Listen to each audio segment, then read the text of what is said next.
Silakan duduk kembali Bapak Ibu Saudara. Shalom Aleichem. Bapak Yahweh memberkati saudara sekalian. Pagi ini saya sangat senang sekali bisa bersama-sama berjumpa dengan saudara sekalian yang ada di Semarang. Dan pagi ini saya menyampaikan ucapan Hak Sameah Yom Sukkot. Hari ini kita merayakan Sukkot di tahun 5778. Nah, Bapak Ibu yang terkasih, saya akan berbicara tentang tahun 5778, di mana kita memasuki tahun Ayin Het. Dan selama ini kita mungkin belum memahami apa itu tahun Ayin Het. Nah, untuk itulah saya ingin saudara bisa semakin mengerti. Nah, jadi saudara, tahun Ayin Het ini kita memasuki gerbang kehidupan. Dan ini benar sekali, Het itu adalah kehidupan. Kehidupan yang terproteksi, kehidupan yang terlindungi. Untuk apa kita hidup kalau kita tidak dilindungi oleh Bapa Yahweh? Amin. Jadi kalau kita hidup di dunia ini, kita dijagai, dilindungi, maka perjalanan hidup kita akan aman, nyaman, damai, sejahtera. Bahkan sampai Tuhan panggil kembali, kita mendapatkan keselamatan. Nah, Bapak Ibu yang terkasih, saya akan coba untuk menerangkan kepada saudara tentang tahun Ayin Het.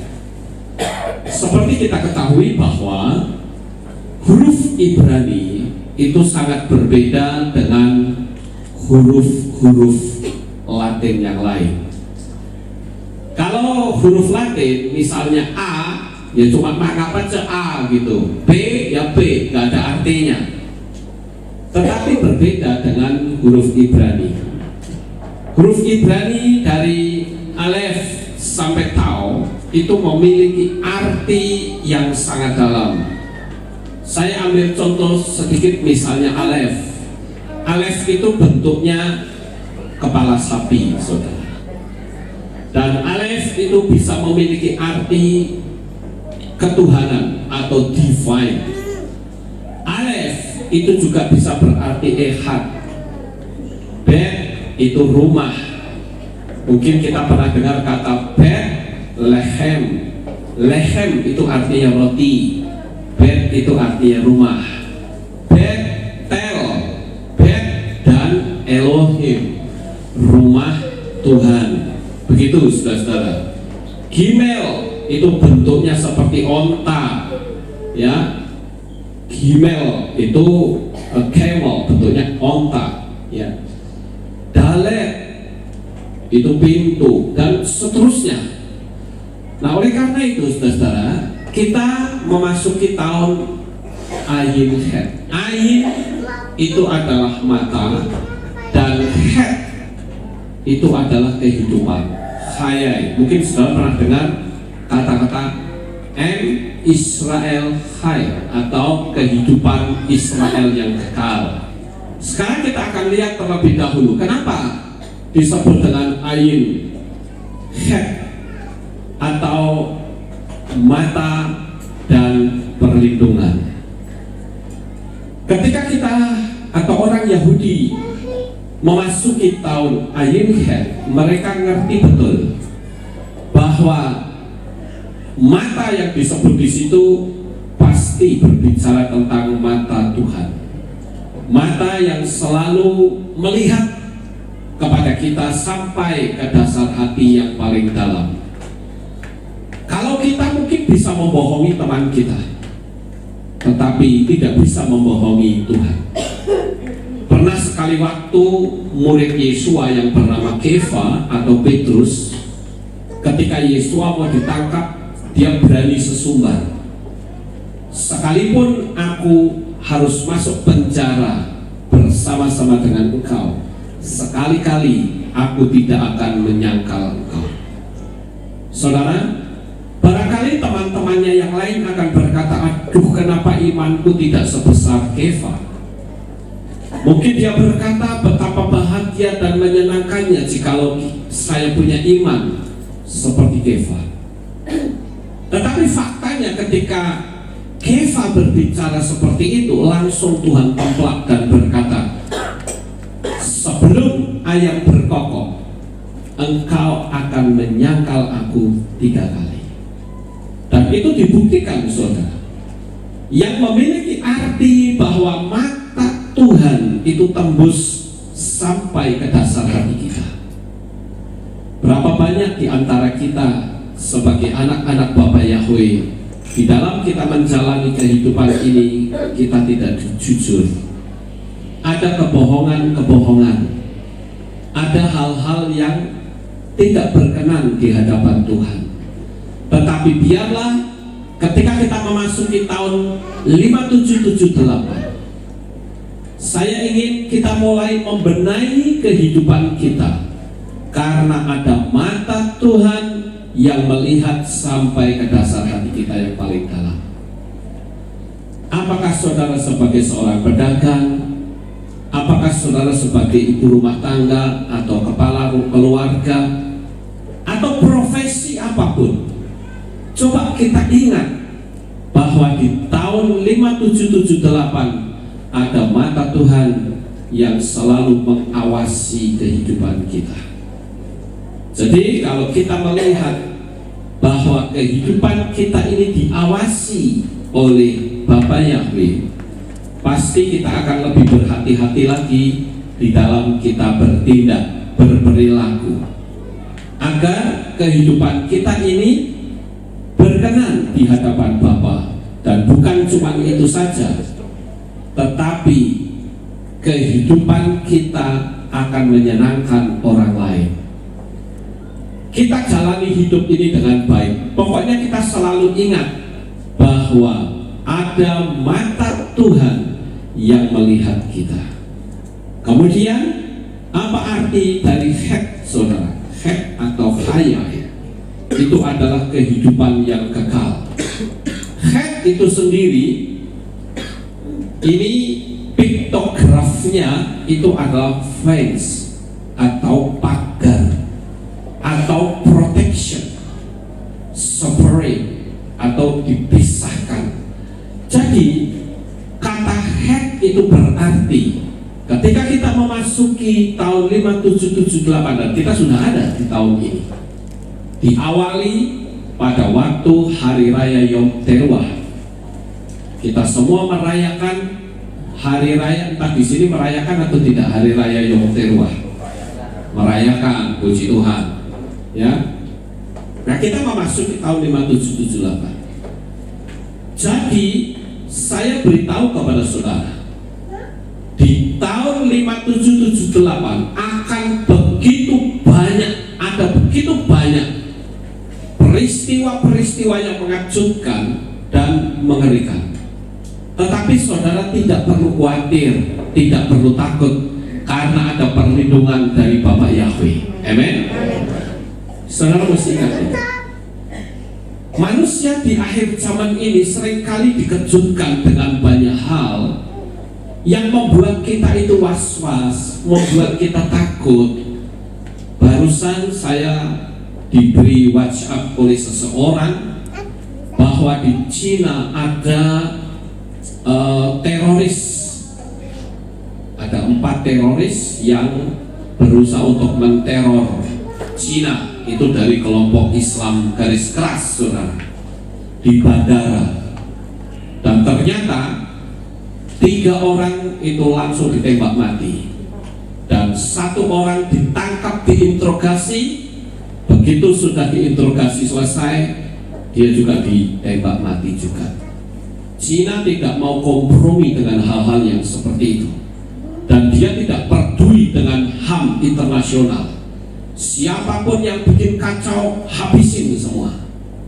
Bapak Ibu Saudara, hari-hari terakhir ini saya beritahu kepada saudara bahwa kekuatan setan itu sedang dilipat gandakan dengan kekuatan yang penuh, karena waktu kedatangan Yeshua HaMasyiah untuk yang kedua kali sudah demikian dekat.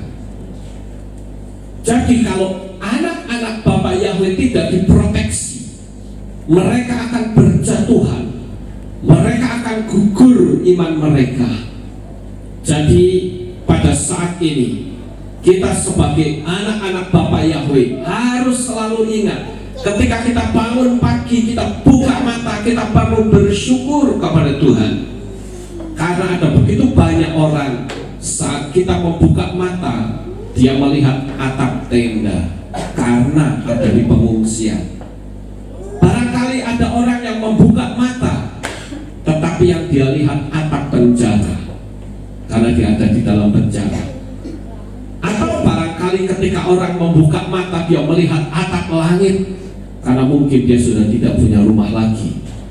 Tetapi bagaimana dengan kita saat kita membuka mata, kita ada di kamar kita, kita ada di rumah kita. Itu yang perlu kita syukuri, karena ada perlindungan, ada pagar berapi dari Bapa Yahweh. Amen. Coba kita renungkan sejenak, saudara. Bagaimana bangsa Israel kok sampai tidak melihat adanya pagar berapi dari Tuhan? Saudara mungkin masih ingat peristiwa ketika bangsa Israel keluar dari Mitsraim atau Mesir. Mereka dikejar oleh tentara Firaun, sementara di depan mereka itu ada lautan Kolsom. Dan secara logika mereka tidak mungkin bisa menembus lautan Kolsom itu, saudara. Dan apa yang terjadi ketika mereka menoleh ke belakang, mereka melihat bahwa di belakang itu ada tentara Firaun, dan mereka ketakutan, mereka menjerit-jerit, dan mereka protes kepada Moshe atau Musa. Dan dia katakan, emangnya tidak ada kuburan kita di Mesir, kok kita harus dikubur di padang gurun sementara kita dikejar-kejar oleh tentara Firaun? Ada hal yang cukup aneh sebetulnya, saudara. Kenapa? Karena antara bangsa Israel dengan tentara Firaun itu ada api Tuhan. Ingat, bangsa Israel ketika keluar dari Mesir, dia dipimpin oleh tiang awan dan tiang api. Ketika pagi hari, tiang awan itu membumbung tinggi, membentuk payung raksasa, sehingga bangsa Israel itu tidak kepanasan. Saudara tahu panasnya di padang gurun di daerah antara Mesir Israel itu bisa sampai 40 derajat, 45 kadangkala. Itu panasnya luar biasa. Dan pada waktu pagi mereka dipayungi oleh payung raksasa terbuat dari awan. Itulah fenomena Bapak Yahweh. Pada waktu malam hari, ketika sore suasana sudah repat-repat mulai gelap, itu awan itu bisa membentuk merah seperti api. Semakin gelap semakin terang cahaya itu, sehingga di padang gurun yang waktu itu tidak ada listrik sama sekali bisa terang benderang karena ada api Tuhan. Tiap-tiap hari mereka melihat seperti itu, Bapak Ibu. Tetapi kenapa ketika mereka dikejar oleh tentara Mesir, kok mereka yang lihat, yang dilihat tentara Mesirnya? Kenapa dia tidak melihat api Tuhan yang memisahkan antara tentara Firaun dengan bangsa Israel? Kenapa yang dilihat kok justru masalahnya? Bukankah kita juga sama seperti itu? Tiap-tiap hari kita bisa merasakan kasih Bapa Yahweh.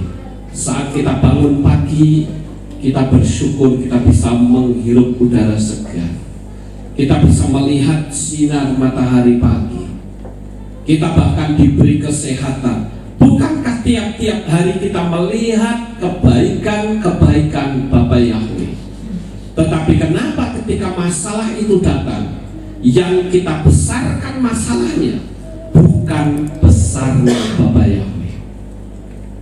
Oleh karena itu, saudara, melalui tahun 5778 itu, mari kita akan alihkan pandangan mata kita bukan kepada masalah, tetapi mata kita tujukan kepada kebesaran dari Bapa Yahweh. Dan saya beritahu kepada saudara, sebesar apapun masalah yang saudara hadapi, selama mata dan hati kita serahkan kepada Bapa, kita lihat kebesaran Bapa, maka Dia yang akan ambil alih seluruh masalah saudara. Masalah saudara akan selesai dengan cara yang ajaib di luar logika manusia. Buktikan kata-kata saya, saudara.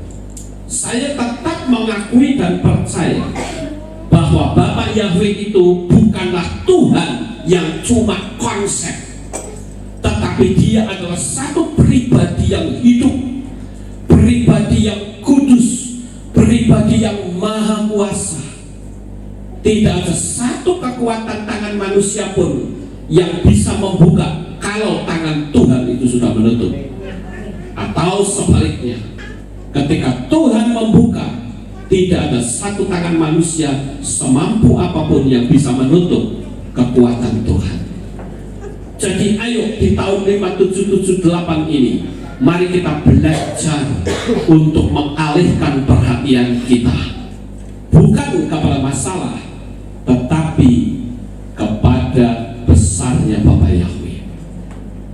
Kalau saya melihat huruf Het ini, saudara, saya jadi teringat ketika bangsa Israel pada malam terakhir, ketika Mose membuat tulah terakhir, tulah yang ke-10.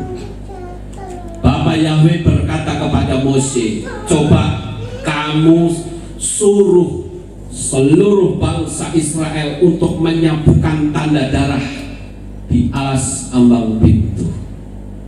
Dan waktu itu mereka dengan menggunakan hisop, mereka sapukan pintu dengan tanda darah. Kalau orang Kristen, mereka menafsirkan bahwa tanda darah itu bentuknya salib. Itu salah, saudara. Orang Yahudi tidak mengenal tanda salib, karena salib itu sebetulnya adalah simbol dari agama Babel kuno. Jadi yang dia lihat itu bukan tanda salib, tetapi huruf Het. Jadi mereka ambil darah kemudian disapu, srek, srek, srek, itu membentuk huruf Het. Het itu artinya kehidupan yang kekal atau hayat. Nah, oleh karena itu, saudara, saya ingin mengajak saudara untuk menyikapi berada di tahun kehidupan ini bagaimana agar supaya mata Tuhan kita melihat ke dasar hati dan kita tidak kedapatan bersalah. Yang pertama adalah milikilah kesadaran bahwa hidup kita itu sementara. Jadi selalu berkaitan bahwa hari ini kita merayakan Hari Raya Pondok Daun atau Hari Raya Sukkot. Itu karena orang-orang Israel itu diingatkan selalu tiap-tiap tahun bahwa tubuhmu itu hanya sementara. Bapa Yahweh berkata ketika mereka berada di padang gurun, bikinlah pondok-pondok yang terbuat dari daun dan kamu tinggal di dalamnya. Dan perintah untuk membuat sukah seperti ini, saudara-saudara, ini bukan aturan gereja, bukan aturan kehilat, tetapi sukah ini adalah aturan atau perintah dari Bapa Yahweh ketika bangsa Israel ada di padang gurun, untuk supaya mereka selalu ingat bahwa sukah ini menjadi satu gambaran dari tubuh kita, sementara dedaunan ini simbol dari sifat sementara. Karena orang kalau memakai sukah begini, didiamkan di padang gurun yang akan rontok sendiri, saudara. Dan itu bukti bahwa kita itu sebentar akan mati. Hari Raya Pondok Daun juga memperingati janji Bapa Yahweh bahwa nanti kamu kalau sampai ke Kanaan, kamu akan aku berkati luar biasa, sehingga saat kamu bercocok tanam, kamu akan mengalami panen raya yang hebat. Saya ingin tanya di sini, siapa di antara saudara yang pernah ke Israel? Angkat tangan. Wah, ada beberapa ya, puji Tuhan. Saudara tahu, di Israel itu tanahnya bukan seperti di Indonesia, saudara. Indonesia ini tanahnya subur makmur. Kos Plus saja nyanyi mengatakan tongkat kayu dan batu jadi tanaman. Itu kata Kos Plus loh, saudara. Dan saudara lihat, tanah di Israel itu berbatu-batu. Tapi ketika mereka bercocok tanam, buahnya sama ini, wah itu gede-gedean dia, bagus-bagus, saudara. Kurma cocok panjang-panjang, besar-besar begitu. Dan saudara lihat itu pohon itu pendek-pendek, bahkan pisang itu yang tingginya hanya setinggi manusia, tapi buahnya tuh rentengan begitu besar, banyak. Dulu waktu zaman Gus Dur, Indonesia akan diupayakan untuk memiliki hubungan diplomatik dengan Israel. Saudara masih ingat ya, atau mungkin saudara dengar ya? Dan saudara tahu, andai kata pada waktu itu berhasil, Indonesia akan menjadi negara yang super kaya raya, khususnya di bidang pertanian. Kalau waktu itu bangsa Israel, mereka membuat janji, kalau sampai kami bisa berhubungan diplomatik dengan Indonesia, saya akan kasih hadiah. Hadiahnya itu adalah teknologi pertanian. Bayangkan, Indonesia yang tanahnya subur seperti ini dikasih teknologi Israel, wah apa nggak lebih dahsyat, saudara? Tetapi sayang sekali arus bawahnya terlalu kuat sehingga Gus Dur menyerah, nggak jadi, saudara. Tetapi terlepas dari semua itu, kita diingatkan pada saat peristiwa Pondok Daun bahwa tubuh kita ini adalah fana. Tubuh kita ini adalah sementara. Jadi apa yang bisa kita banggakan? Tidak ada yang bisa kita banggakan. Yang kita banggakan adalah ketika saudara sudah mengenal Bapa Yahweh di dalam Yeshua HaMashiach dan kita menyembahnya, itu yang perlu kita banggakan, saudara. Karena kita sudah dipastikan mendapatkan keselamatan yang kekal. Nah, Bapak Ibu, sadarkah kita bahwa kita ini hanyalah seorang musafir? Di dalam kitab Kefa Alef atau 1 Petrus pasal 1 ayat 17, di sana dikatakan, dan jika kamu memanggil Bapa, Dia yang tanpa memandang muka menghakimi sesuai dengan perbuatan tiap-tiap orang, jalanilah waktu pengembaraanmu itu dengan rasa hormat. Perhatikan kata jalanilah waktu pengembaraan. Jadi kita ini hanyalah seorang musafir. Orang Jawa bilang kita ini mung andon mampir ngombe. Itu kata orang Jawa. Cuma sekadar minum, setelah itu berangkat lagi. Bapak Ibu yang terkasih, waktu kita menjalani kehidupan yang sementara ini, waktu yang kita miliki akan kita pergunakan untuk apa? Ada orang yang mempergunakan waktunya untuk memuaskan hati. Ada orang yang mempergunakan waktunya untuk menyenangkan orang lain. Tetapi ada orang yang mempergunakan mempergunakan waktunya untuk menyenangkan Bapa dan menyenangkan orang lain. Jadi mari kita akan perhatikan saudara, bahwa seorang musyafir itu hanya sebentar saja. Kita sebagai anak-anak Bapak Yahweh harus menyadari akan hal ini. Bapak Ibu saudara yang terkasih, semua yang saudara miliki sebentar akan berpindah tangan. Apa sih yang saudara miliki? Yang saudara miliki itu tidak lain adalah rumah, kendaraan, sertifikat, HP, tabungan, dan surat-surat berharga. Surat-surat berharga seperti sertifikat, deposito, saham, ijazah, dan lain-lain itu sebentar akan berpindah kepada tangan orang lain. Nah, oleh karena itu Bapak Ibu yang terkasih, mari coba kita akan lihat apa yang ada di dalam pikiran kita masing-masing.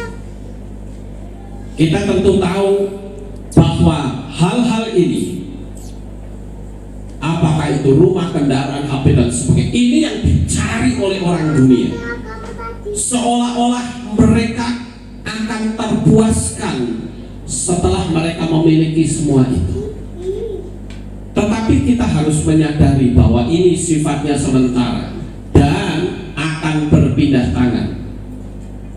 Tidak peduli saudara sehebat apapun, sekaya apapun, ketika kita mati, kita akan, atau apa yang kita miliki akan berpindah kepada tangan orang lain. Dan saya ingin saat ini saudara betul-betul menyadari hal ini, agar kehidupan kita menjadi semakin lebih berhati-hati.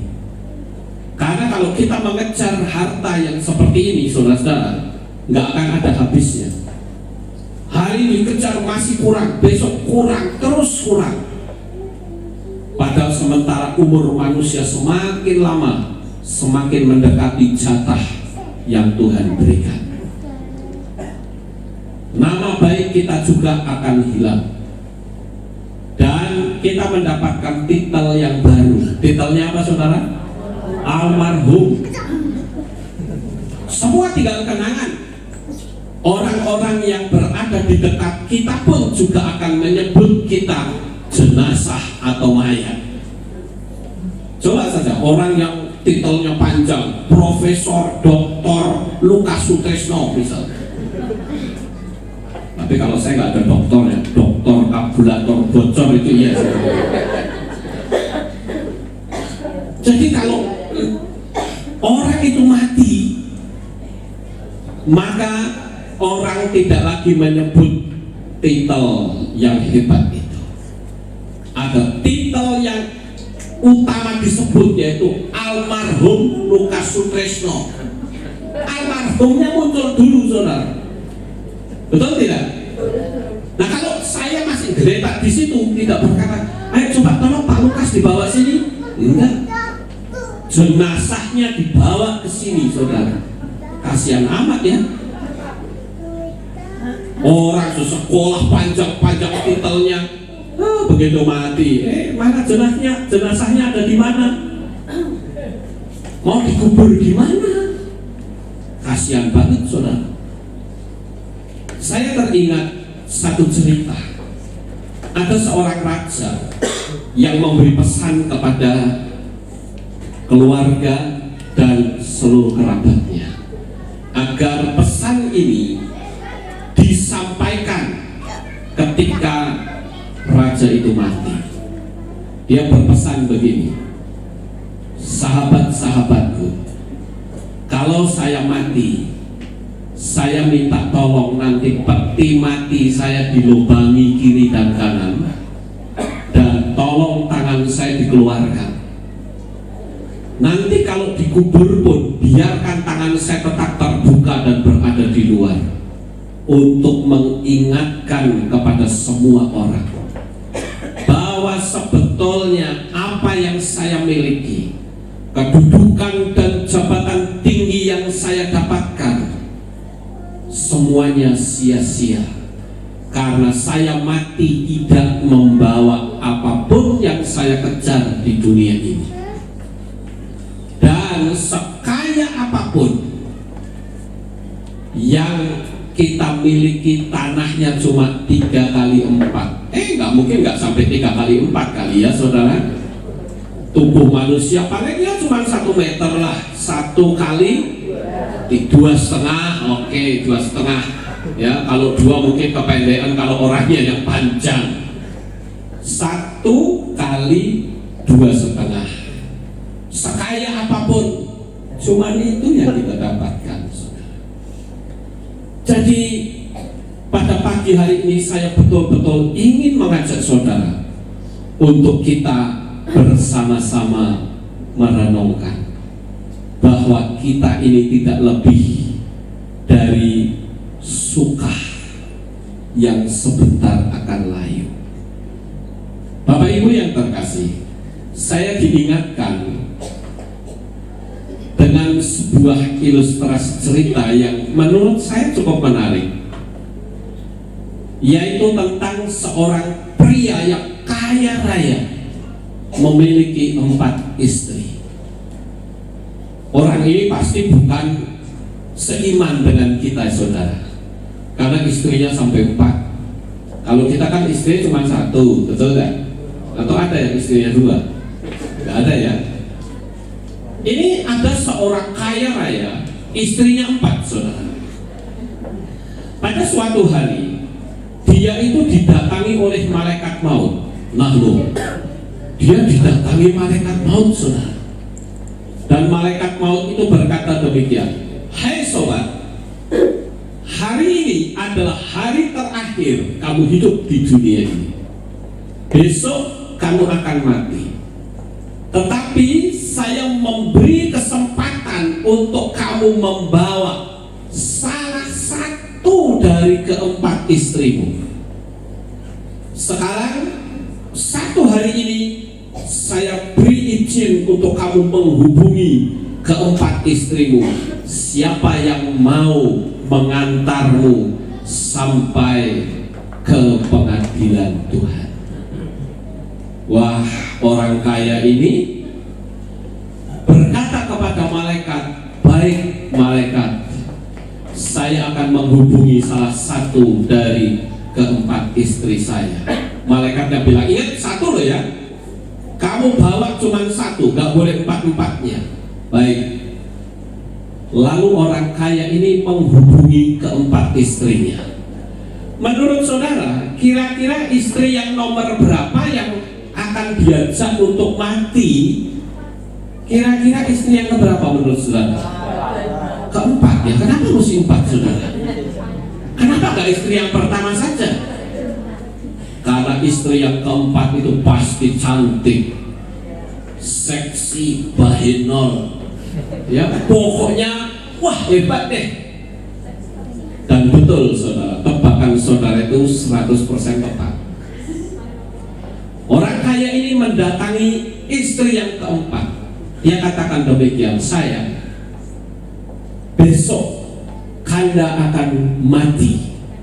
Tadi Kanda didatangi oleh malaikat maut, dan dia bilang supaya Kanda membawa salah satu dari ke-4 istri Kanda. Dan Kakanda ini paling menghargaimu karena kamu paling seksi, paling cantik, bahenol, dan hebat segala-galanya. Dan aku selalu menyayangimu dan memujamu. Maukah engkau ikut mati bersama Kakanda?" Jawaban istri yang ke-4 sangat mengejutkan saudara. Karena dengan kata-kata yang ketus dia berkata, "Mati saja sendiri, mati kok ngajak-ngajak." Waduh, hatinya hancur saudara. Waduh, ternyata istri yang selama ini aku puja, aku hormati, aku kejar-kejar, ternyata begini hasilnya. Ya sudah, tidak mau ya sudah. Lalu dia pergi ke istri yang ketiga. Istri ketiga ini lebih tidak cantik dari istri yang keempat, saudara. Tetapi cukup disanjung. Lalu dia bertanya dengan pertanyaan yang sama, mau nggak kamu ikut aku? Dan istri yang ketiga juga berkata, aku hanya mau mengantar Kakanda sampai di rumah duka saja. Tapi untuk melanjutkan, mohon maaf, aku punya kesibukan sendiri. Aduh, kurang ajar nih.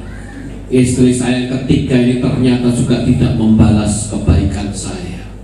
Ya sudah, tidak mau ya sudah. Akhirnya dia pergi ke istri yang kedua. Dia juga bertanya dengan pertanyaan yang sama. Dan istri kedua pun menjawab dengan jawaban, aku akan mengantar Kakanda, tapi hanya sampai di pemakaman saja. Setelah sampai di pemakaman, mohon maaf, aku tidak bisa berlanjut. Aduh, 3 kali dia patah hati, saudara. Lalu akhirnya dia pergi ke istri yang pertama. Dia buat pertanyaan yang sama. Dan istri pertama dia katakan, baik Kakanda sayang, sekalipun engkau tidak peduli dengan aku, tetapi aku selalu peduli dengan engkau. Sekalipun kamu sering melukai hatiku, tapi aku selalu menyayangi engkau. Sekalipun kamu sering membuat aku kecewa, tetapi aku sering kali ingin menyenangkan hatimu. Walaupun aku tahu bahwa sesungguhnya pikiranmu sudah tidak tertuju kepadaku, tapi aku tidak akan pernah kecewa dengan engkau, karena aku sayang denganmu. Aku tidak akan mengantar sampai di pemakaman, tetapi aku akan mendampingimu sampai di kursi pengadilan Tuhan. Bapak Ibu Saudara yang terkasih, kisah ini berhenti sampai di sini. Tetapi sebetulnya kisah ini menjadi satu simbol atau gambaran bahwa kehidupan kita itu ibarat seperti seorang pria yang memiliki 4 istri tadi. Istri yang paling disanjung, istri yang paling dipuja, istri yang paling dikejar-kejar, yaitu istri yang keempat itu bernama harta dan kekayaan. Dialah yang dikejar-kejar, dia yang disanjung, siang malam ditungguin, terus dicari, bahkan bila perlu tidak tidur, yang penting menumpuk harta. Itulah istri keempat. Sementara istri yang keempat itu ketika kita mati, dia hanya akan mencibir dan berkata, matilah kau sendiri, aku akan tetap menjalani kehidupanku seperti biasa. Harta yang saudara cari, harta yang saudara kejar-kejar, saat kita mati, dia tidak pernah memberi pertolongan kepada kita. Dia sering mengecewakan kita, dan bahkan dia hanya mencibir, oh kamu mati ya, silahkan lanjut. Aku juga bisa lanjut. Istri yang ketiga yang hanya bisa sampai mengantar ke rumah duka. Siapakah istri yang ketiga ini? Tidak lain adalah teman-teman dan sahabat kita. Dia hanya bisa sampai ke rumah duka sambil berkata, saya ikut berbela sungkawa, saya ikut berduka cita. Setelah mereka mengucapkan kata-kata itu, apakah mereka ikut sedih lalu ikut nangis? Ternyata tidak. Mereka mungkin menangis hanya dibuat-buat. Bisa-bisa saja, saudara. Tapi itulah yang namanya sahabat dan teman-teman. Dia hanya sampai ke rumah duka saja. Ada orang yang kenal saja tidak, ketika ada yang meninggal, aduh saya sangat berduka cita sedalam-dalamnya. Kenal aja belum? Kan kita suka orang berbahasa basi seperti itu, betul ya saudara? Kenal aja tidak, ketemu apalagi, belum pernah. Tapi begitu ada yang meninggal, saya turut berduka cita sedalam-dalamnya. Saya berpikir, sedalam apa hatimu berduka cita? Oh, kenal aja tidak. Bapak Ibu Saudara, itulah yang bernama sahabat dan teman-teman atau kelompok kita. Itu istri yang ketiga. Sementara istri yang kedua, yang juga kadangkala kurang diperdulikan, istri kedua itu bernama keluarga. Suami, anak, istri, handai tolan, orang-orang dekat famili saudara. Itu istri yang kedua. Kadang terabaikan saudara. Berapa banyak di antara kita yang ada di sini yang selalu rindu akan keluarga? Ketika saya pelayanan di Eropa saudara, dan waktu pelayanan saya itu mencapai 1 bulan, baru saja hari yang keempat saya sudah kangen dengan keluarga. Saya sudah ingin rindu memeluk cucu saya. Saya rindu untuk bisa bersenda gurau dengan mereka. Padahal kami ada di Eropa berdua, tapi kami ingin kumpul bersama keluarga. Bapak Ibu yang terkasih, berapa banyak di antara kita yang sekarang sudah mulai mengabaikan keluarga? Saya pernah mengalami penyesalan yang hebat ketika dulu saya waktu masih muda, sekarang ya masih muda nih, masih kanak-kanak lah. Di tahun 75 saya pernah sekolah di STM 5 di Jalan Sompok di Semarang, saudara. Dulu nggak tahu sekarang masih ada apa nggak STM-nya di Jalan Sompok. Masih ya, STM 5 dulu. Ya, saya sekolah di situ, saya ambil jurusan mesin. Dan ternyata perjalanan hidup saya tidak mulus di Semarang ini.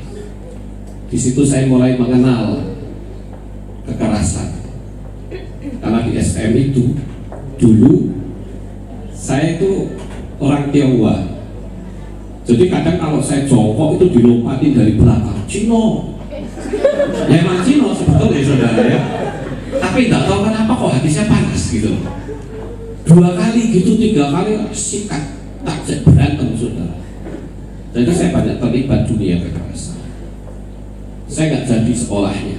Padahal saya ingat saya pernah satu-satunya murid satu kelas yang lainnya itu dapat nilai 3. Saya dapat nilai 7, yaitu pelajaran turbin uap. Saya ingat betul.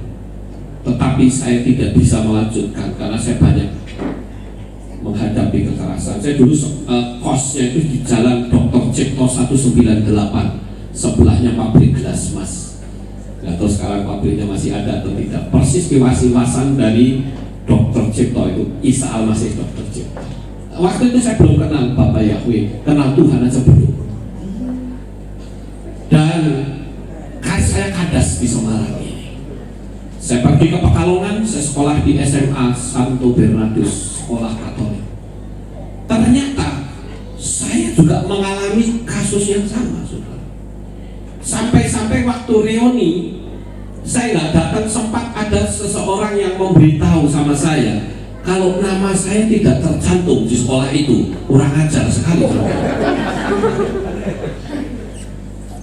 Mungkin saking nakalnya kali ya. Dan akhirnya saya pindah ke Jakarta. Saya kursus elektro. Saya bahkan banyak belajar di dunia teknik. Saya berhasil. Tetapi secara dosa saya semakin dalam karena saya ikut magic dari Banten dan saya semakin jauh dari Tuhan. Tapi pada saat tahun 79 akhir itu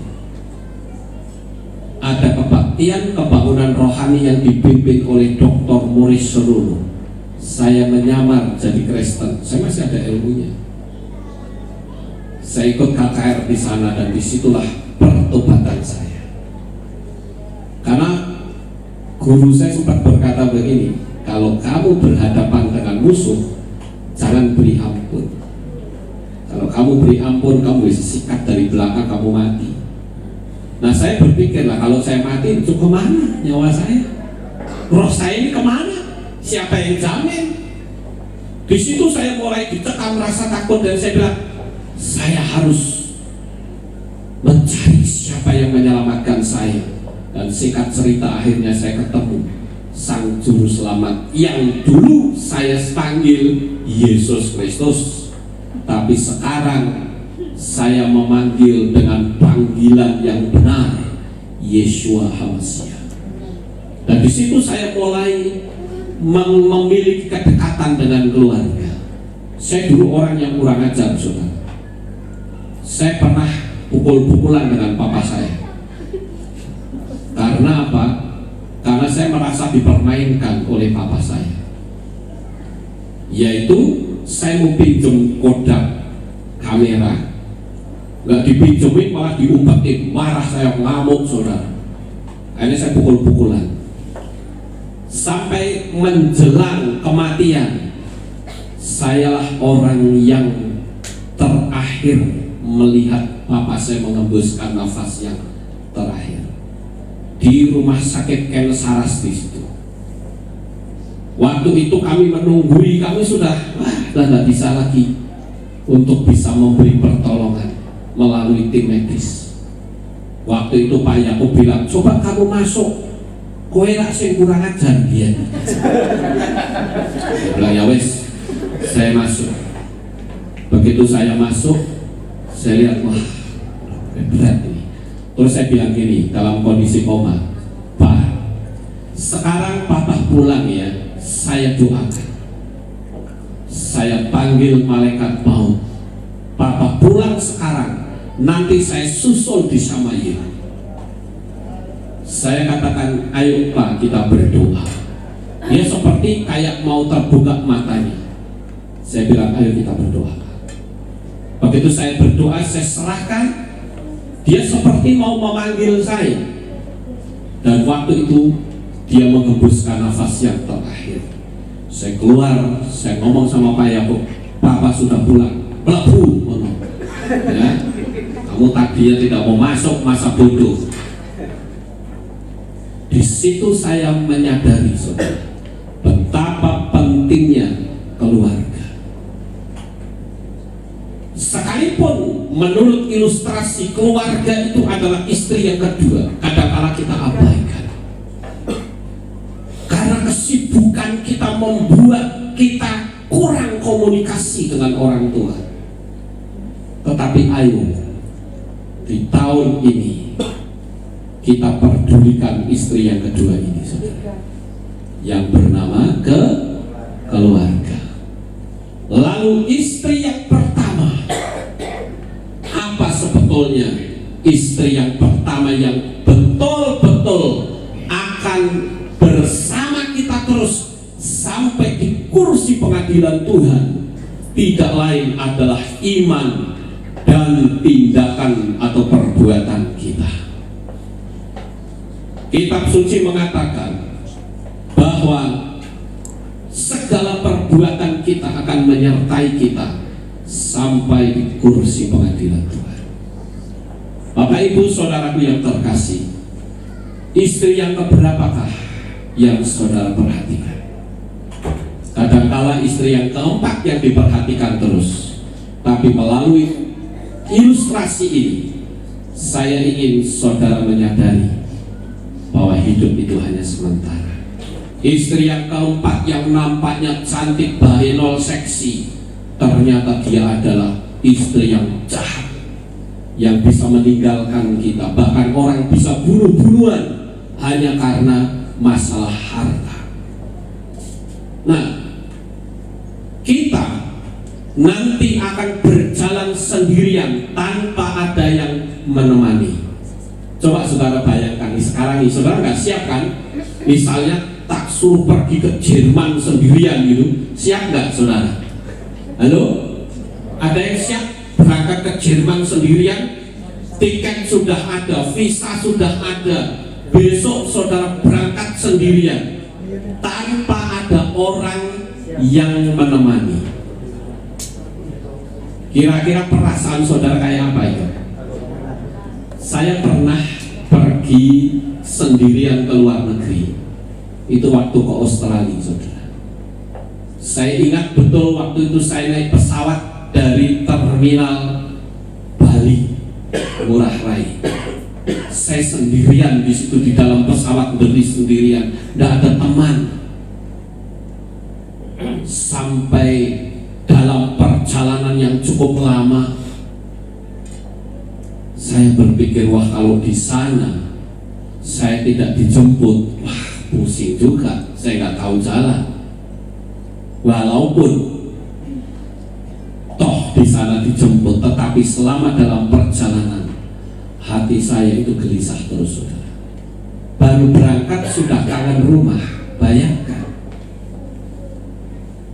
Nah, sekali waktu kita harus berjalan sendiri ketika Tuhan berkata, "Hei Lukas, waktumu selesai sekarang." Apakah saya bilang, Tuhan, buat tunggu Tuhan, sebentar lagi saya pengen lihat cucu saya besar, pengen lihat dia bisa marriage? Tidak. Kalau malaikat maut berkata, hari ini kamu pulang, tidak peduli seakrab apapun engkau dalam keluarga, Tuhan bilang, pulang. Dan saudara akan berjalan sendirian seperti ini, saudara. Saya pernah melihat ini lorong kematian, saudara. Kalau saudara suka bermain-main di alam supranatural, sekali waktu saudara akan melihat ini lorong kematian. Dia akan berjalan sendiri tanpa teman. Dan apa jadinya ketika kita buka mata, ternyata yang kita lihat adalah api di mana-mana. Bayangkan, saudara, begitu kita buka mata, biar gitu kita lihat api di mana-mana. Dan kita tidak ada kesempatan untuk memperbaiki diri. Misalnya saudara masuk ke sini dan ternyata di situ tidak punya waktu. Kalau misalnya kita masuk ke sini, sebutlah 1.000.000 triliun tahun misalnya, tunggu saja, kelojotan dah. 1.000.000 triliun tahun akan sampai juga. Betul ya saudara? Akan sampai. Tapi bayangkan, jangankan kok 1.000.000 triliun tahun, lah kita menjalani hidup manusia itu paling lama berapa sih? 100 tahun paling lama. Atau ada orang-orang tertentu paling kuat sampai 115, 120 selesai. Itu saja banyak orang yang gak tahan. Padahal dia tidak dibakar di api, saudara. Tapi kitab suci mengatakan di kitab Kiliahna pasal 20 ayat 15, dan jika seseorang tidak didapati namanya tertulis dalam kitab kehidupan itu, ia dilemparkan ke dalam lautan api. Kalau lautan air masih mending, saudara. Ini lautan api. Dan di sana sini hanya ada udara panas berbau busuk menyengat. Dan tentu tidak ada setannya, saudara ya. Versi kitab suci nggak ada setan menyiksa manusia di neraka. Itu bohong, saudara. Kalau ada kesaksian-kesaksian orang dibawa ke neraka, kemudian di sana disiksa oleh setan, di ayat dan pasal berapa di kitab apakah yang menceritakan bahwa setan menyiksa manusia di neraka? Tidak satu pun ayat yang saya temukan. Setan tidak pernah menyiksa manusia di neraka. Nah, kalau setan menyiksa manusia, kok enaknya jadi setan? Betul nggak, saudara? Sudah di dunia bikin susah, di sana nyiksain orang lagi. Padahal kitab suci mengatakan bahwa setan itu nanti yang akan disiksa di neraka. Pertanyaannya, yang menyiksa siapa? Keadaan neraka itu sendiri. Dan sekarang setan itu sedang menaburkan kebohongan, seolah-olah dia rajanya neraka, bisa menyiksa orang di sana. Enak amat saudara. Ini ibarat seperti film Rambo. Siapa pernah nonton film Rambo? Katakan. Ya, yang main itu Sylvester Stallone.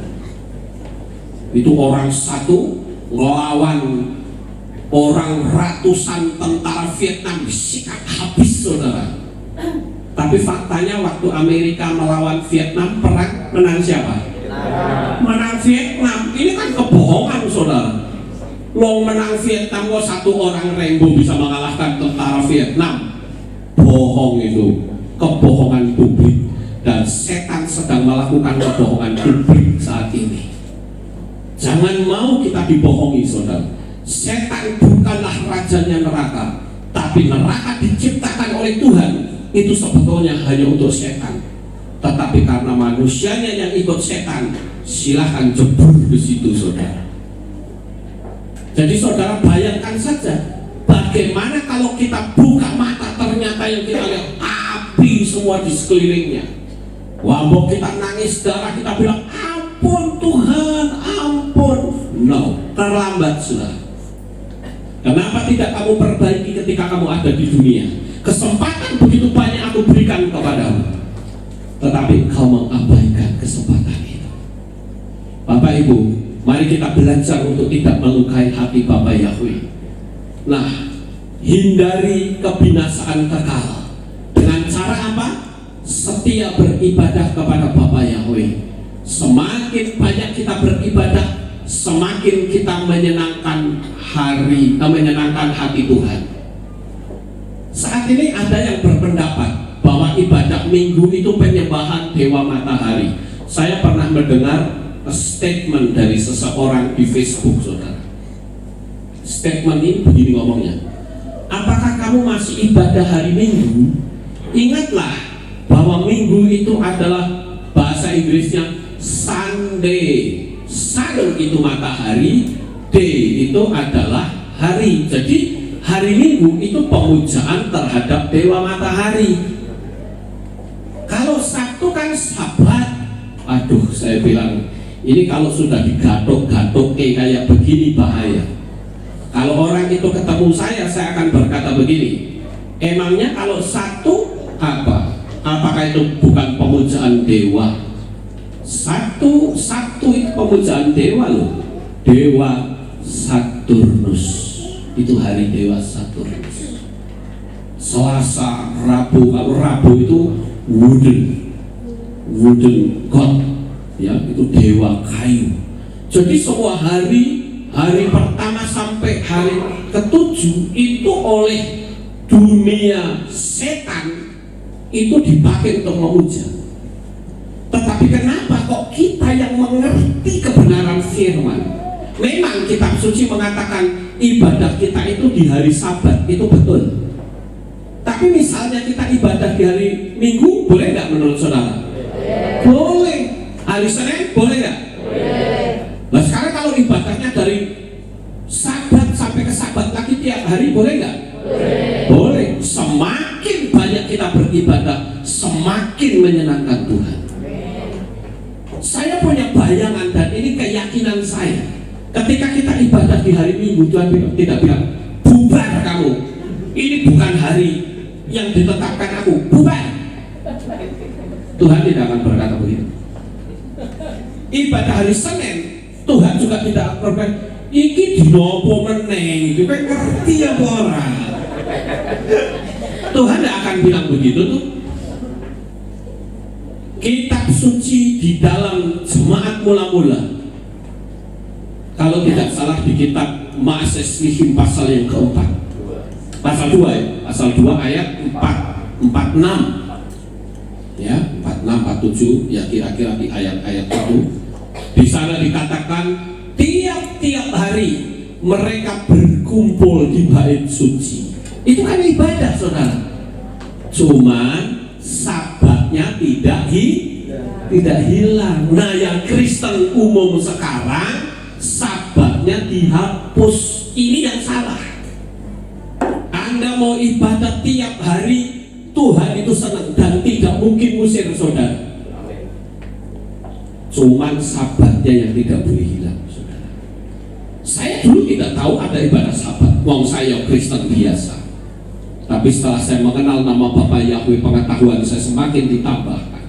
Saudara bayangkan, orang-orang dulu, murid-murid Yesua ibadah tiap hari. Mereka kalau ibadah itu resikonya dimakan singa, saudara.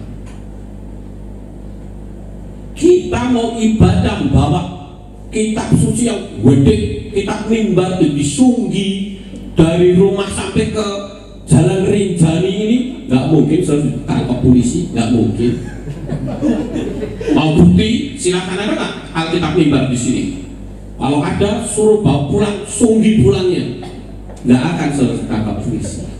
Tapi orang dulu, saudara, murid-murid Yesua, ketahuan mereka ibadah, ditangkap, dijebloskan ke kandang singa dan diadu dengan singa.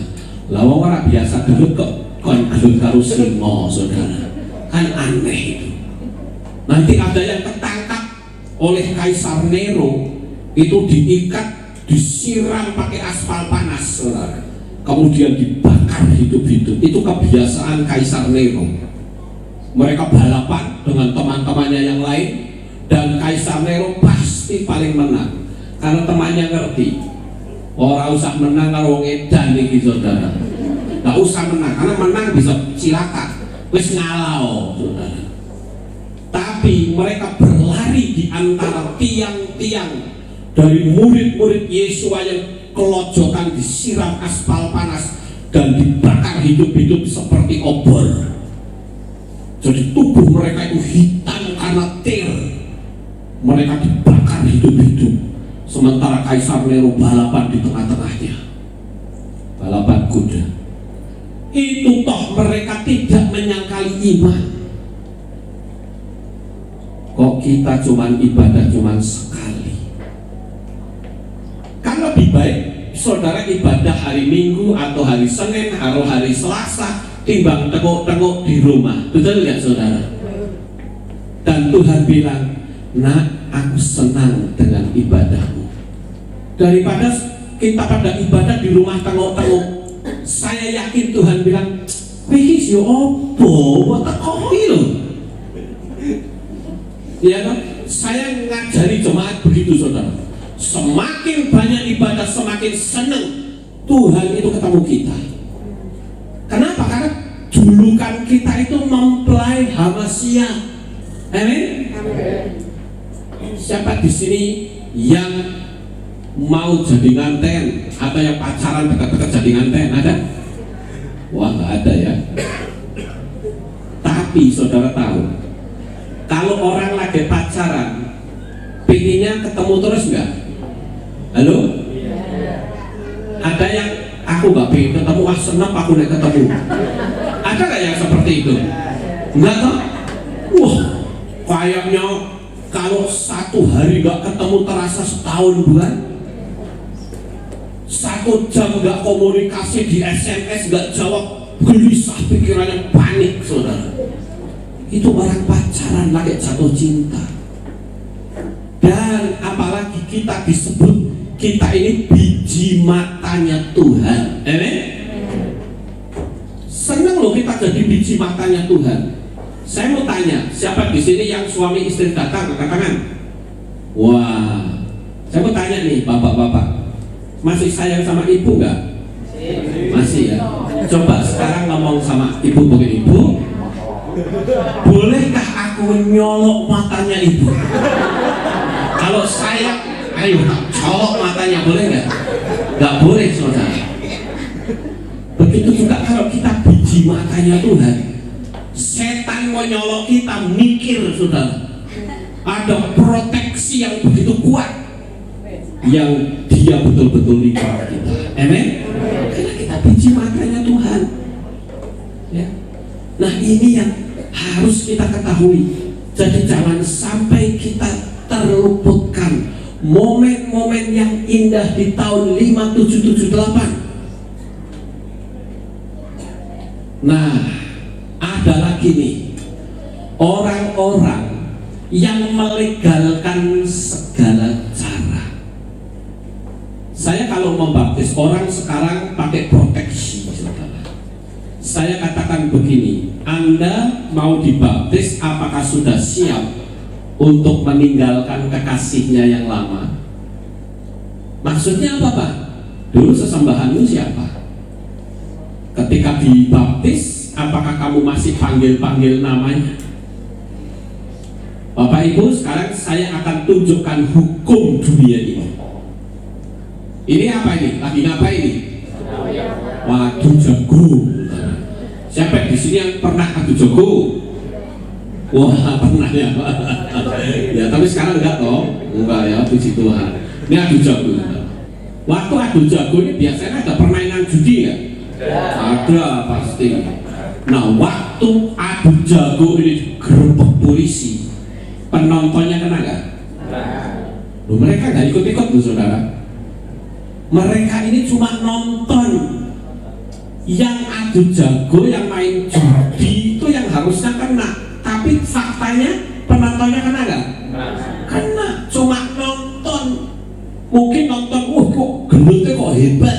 Cuma mungkin lihat itunya. Tapi begitu digerebek polisi, tangkap semua, saudara. Nggak ampun, masuk penjara. Sekarang pertanyaannya, lah kalau yang nonton itu polisi, kena nggak kira-kira? Halo? Kena nggak? Kena tetap. Kecuali dia tugas intel, nggak akan kena. Tugas intelijen. Jadi dia nongkrong di sini, tapi tujuannya untuk melapor. Halo, di sini ada adu jago, segera digerebek. Nah, itu artinya tugas intel, saudara. Ini hukum dunia. Kalau kita beribadah di tempat lain, di mana nama Bapak Yahweh tidak dipanggil, itu melukai hati dia. Bapak Yahweh itu adalah Tuhan yang cemburu. Misalnya nih, ibu-ibu punya suami, di dompetnya ibu-ibu itu ada foto perempuan lain. Kira-kira ibu-ibu cemburu nggak? Atau setidak-tidaknya tanya sama bapak, Pak, iki fotonya siapa ya Pak? Kok ayu banget ini? Tanya nggak kira-kira ibu-ibu? Halo? Tanya. Sekarang bapak-bapaknya ngomong gini, oh ini mantan saya kok. Kira-kira sikap ibu bagaimana? Oh mantan, ya udah nggak apa-apa mantan ya. Seperti itu nggak kira-kira? Bukan apa kok tidak? Mau didatangi ya tidak. Kemudian ketemuan ya tidak. Nek cuma ndelok iki lho, ki mantanku iki. Boleh nggak ibu-ibu? Nggak boleh. Itu kalau ibu yang normal. Tapi yang nggak normal ya salah popo 10 ya rapopo kan gitu. Repot saudara. Tuhan itu maha cemburu. Jadi kalau kita beribadah, ibadahlah di tempat yang benar, di mana nama Yahweh dimuliakan. Amin. Dasarnya mana? Dasarnya di kitab Devarim 12, 13, 14. Coba kita lihat. Devarim itu kitab ulangan. Kita buka sama-sama, saudara. Kitab ulangan pasal 12 ayat 13 sampai ayat 14. Nah, coba sekarang kita baca sama-sama ya. Saya baca ayat 13, saudara membaca ayat 14 dengan suara yang keras. Saudara siap? Ya, oke ya. Coba perdengarkan suara saudara. Awasilah dirimu supaya jangan engkau buat persembahan-persembahan bakaranmu membubung di setiap tempat yang dapat engkau lihat. Lanjut. Namun di tempat yang akan engkau pilih di salah satu suku, di sana engkau harus membuat persembahan bakaranmu. Membubung dan di tempat itulah engkau harus melakukan semua yang telah kuperintahkan. Nah, itu bicara tempat tuh saudara. Nah, main-main bukan? Ini perintah, dan perintah itu selalu hukumnya cuma satu. Laksanakan dan kau dapat pahala. Tidak dilaksanakan kau dapat hukuman. Jadi kita harus beribadah di tempat di mana nama Yahweh dimuliakan. Nah, kalau tidak ada bagaimana? Saudara, saya punya channel YouTube. Channel YouTube bersaya itu sudah 9.200 lebih. Tinggal sedikit lagi sampai 10.000. Saya mau syukuran nanti di Magelang. Kalau saudara mau datang juga boleh. Ya, sebagai YouTuber. Dan jemaat YouTuber itu banyak loh. Saya didatangi oleh banyak orang dari berbagai tempat di belahan Indonesia, bahkan sampai di luar negeri. Kemarin baru ada yang datang dari Kanada. Belum lama ini datang dari Swiss. Kemudian dulu pernah ada yang mau datang dari Jepang, tapi karena anaknya jatuh kakinya retak, dia masuk rumah sakit jadi gak bisa, akhirnya ditunda. Belum lagi dari luar pulau dan luar kota banyak datang ke tempat kami.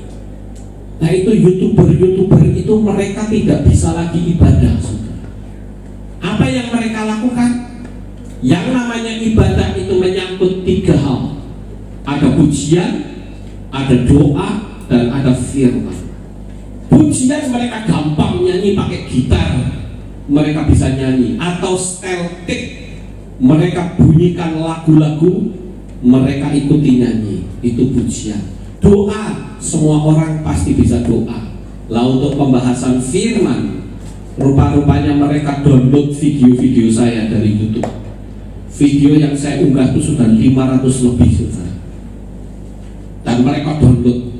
Pada waktu pas firman, mereka tinggal putarkan, mereka dengerin khotbah saya dari YouTube. Dan mereka lakukan itu dari banyak tempat sampai hari ini. Karena mereka katakan saya ibadah di tempat lain sudah tidak nyaman, karena nama sesembahan kekasih kita dulu, apalagi yang dibaptis. Setiap kali saya baptis selalu saya putuskan hubungan dengan kekasihnya yang lama. Lah kok sekarang balik kepada kekasihnya yang lama, pada itu bikin cemburunya Bapak Yahweh. Kalau kita bicara hukum, saudara, dulu pernah LAI itu digugat oleh seseorang dari Jakarta, dan saya salah satu bersama dengan Pak Yakob yang jadi saksi ahli. Waktu itu sempat ditanya oleh hakim, saudara saksi, Anda ini kok ngotot supaya LAI memakai tulisan Yahweh, emang Anda dibaptis dalam nama siapa? Saya cukup terkejut loh, saudara. Untung saya sudah dibaptis pembaharuan. Nah, kalau belum, jawab apa saya? Itu hukum dunia, ngejar begitu. Apalagi hukum Syamai. Wah, ini gak main-main, saudara. Saudara punya istri atau suami, saudara puja-puja mantannya saja, istri saudara marah atau suami saudara marah. Apalagi kalau kita memanggil-manggil musuhnya Bapak Yahweh, dia pasti cemburu. Jadi di sini kita sebagai anak-anak Bapak Yahweh harus menyadari bahwa waktu kita di dunia ini tidak lama. Dan saya ingin, apalagi saya pernah dengar nih sekarang ya, saya baru dengar nih dari FB, ada orang yang katakan gini, itu orang-orang yang ibadah Sabat itu salah katanya. Menurut perhitungan kalender ini, itu bukan di hari Sabat. Kalau saya mah yang penting ibadah dekat dengan Bapak Yahweh, dia senang. Karena semua orang punya argumentasi masing-masing, tapi tetap ibadah Sabat tidak boleh hilang. Itu saja. Di tempat kami ibadah Sabat itu jam 5 pagi, saudara. Orang lagi pada tidur, mereka harus datang. Nah, sekarang bagaimana dengan kita? Oleh karena itu, untuk menyikapi kita di tahun 5778, di tahun Ayin Het, ayo kita lebih dekat kepada Bapak Yahweh, sehingga sekali waktu kita mati, saat kita membuka mata, di depan kita ada Yesua yang sedang membuka tangannya dan berkata, marilah hai kepadaku, anakku yang manis dan setiawan. Dan saudara tahu, kita terperangah, dia datangin kita, kita dipeluk, dan dia katakan, aku sediakan mahkota kemuliaan. Haleluya. Bukankah itu menyenangkan hati Tuhan, saudara? Ingat, ini masalah keselamatan kita. Jangan main-main, saudara. Saya bersyukur sekalipun kehilat ini kecil, tetapi hadirat Roh Kudus ini nyata di sini. Saya doakan supaya kehilat ini, khususnya Pak Nino, punya visi dan impian. Kehilatnya bukan sekian, tapi bisa 10 kali lipat dari itu. Haleluya. Kalau tadi pemimpin pujian bilang kita pasang AC lagi, saya bilang jangan AC, tempat kehilat yang baru, yang kecil. Haleluya. Dan selama saudara mendukungnya di dalam doa, apa yang mustahil bagi manusia tidak mustahil bagi Bapak Yahweh. Sukses besar untuk saudara, Bapak Yahweh memberkati. Haleluya. Kita tunduk kepala.